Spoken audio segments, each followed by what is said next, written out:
ज्ञान नाही विद्यार्थी घेण्याची गोडी नाही, ज्ञान नाही विद्यार्थी घेण्याची गोडी नाही, बुद्धी असून चालत नाही तयास मानव म्हणावे का? ओळखलत का मला? मी आहे सावित्री, सावित्री ज्योतिराव फुले. माझा जन्म सातारा येथे झाला. सातारा जिल्ह्यातील खंडाळा तालुक्यातील नायगावचे खंडोजी नेवासे पाटलांची मी कन्या. वयाच्या 9व्या वर्षी माझा विवाह ज्योतिबा यांच्यासोबत झाला. हळूहळू मला कळायला लागलं, ज्या पुरुषासोबत माझा विवाह झालेला आहे तो साधारण पुरुष नाही, तर अख्ख्या समाजाला ऊर्जा देणारा एक क्रांती सूर्यच आहे. पण त्या काळी कसं आमच्या स्त्रियांना घर आणि घरातली मुलं आणि चूल, फक्त ह्याच गोष्टी, कुंभारडा ओलांडायची सुद्धा आमच्या स्त्रियांना पद्धत माहित नव्हती. आणि तशातच जातीभेद, स्त्री पुरुष असमानता ह्या पण गोष्टीचा खूप ध्यास होता. पण आमच्या ज्योतिबांना माहिती होतं या सर्वांवर एकच उपाय होता, तो म्हणजे शिक्षण. शिक्षणाचा ध्यास हा ज्योतिबाच्या मनात सारखा असायचा. तसेच ज्योतिबा शिक्षणाचा प्रसार करता करता एक दिवस एका शाळेत गेले. तिथे त्यांना फरार नावाच्या एक ब्रिटिश शिक्षिका भेटल्या. आणि त्या शिक्षिका मिस्टर फुलेंना म्हणाल्या, मिस्टर फुले, तुम्हाला शिक्षणाचा प्रसार करायचा आहे ना? त्या म्हणाल्या, मिस्टर फुले, तुम्हाला शिक्षणाचा प्रसार करायचा आहे ना? तर so educated the woman first. आधी तुम्ही स्त्रियांना शिकवा, because if a educated woman the whole house educated. एक स्त्री जर शिकली तर संपूर्ण घराला सुशिक्षित करेल. मग काय, ज्योतिबा तेवढं ऐकतात आणि माझ्याकडे आले आणि मला म्हणाले, सावित्री. मी चुप्त घाबरले आणि समोर आले आणि मला म्हणाले, हात पुढे कर. मी हात पुढे केला, तेवढ्यात काय माझ्या एका हातामध्ये पाटी आणि दुसऱ्या हातात पेन्सिल. मला म्हणाले, सावित्री, आजपासून तुझं शिक्षण सुरू. मग काय सुरू झालं की क ख ग घ काना विलांटी मात्रा, तसेच बेकमे वेदुनी 4 व्यतिरिक्त 6 मी लिहायला शिकले, मी वाचायला शिकले.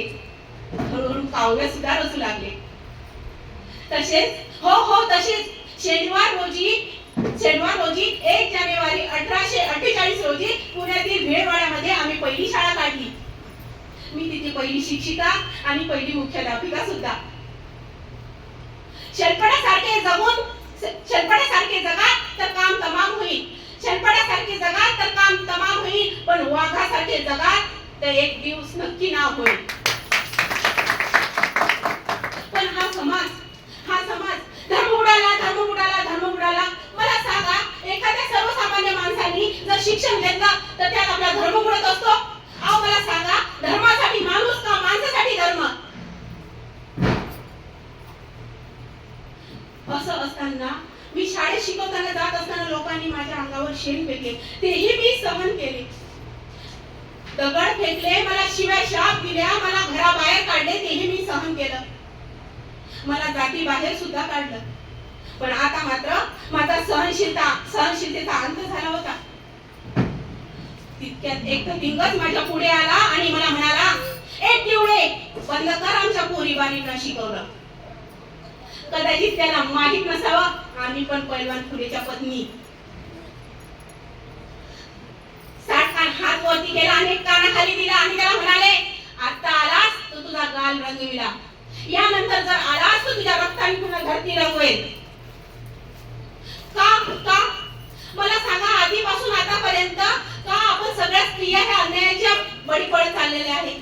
एखादा पुरुष मरण पावला तर का एखाद्या स्त्रीने त्याच्यासोबत सती जायचं का?